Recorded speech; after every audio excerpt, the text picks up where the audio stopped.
नमस्कार, माइंडलाइट मीडियामध्ये आपलं हार्दिक स्वागत। पालकमंत्री अतुल सावे यांच्याकडून पूरग्रस्तांसाठी तातडीनं मदत साहित्य उपलब्ध।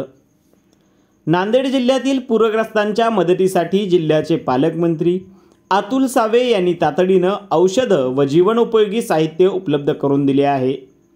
शासनासह विविध सामाजिक संस्थांच्या वतीनंही मदतीचा ओघ पूरग्रस्त गावातील नागरिकांसाठी सुरू आहे।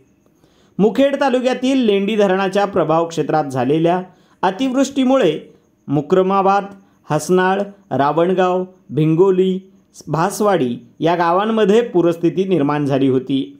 या पुराच्या पाण्याचा प्रचंड प्रवाहामुळे नागरिकांच्या घरात पाणी शिरून जीवनावश्यक वस्तू व साहित्याचे मोठ्या प्रमाणावर नुकसान झाले आहे।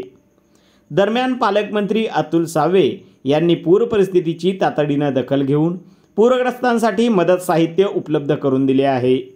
हे साहित्य देगलूरचे उपविभागीय अधिकारी व मुखेडचे तहसीलदार यांना वितरणासाठी सुपूर्द केले असून त्यांच्यावरील पूरग्रस्तांमध्ये या साहित्याचे वितरण करण्यात येत आहे।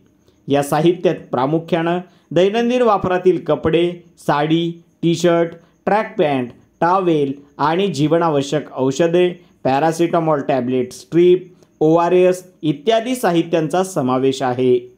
मिलिंद वाघमारेसह गोविंद आंभोरे, माइंडलाइट मीडिया।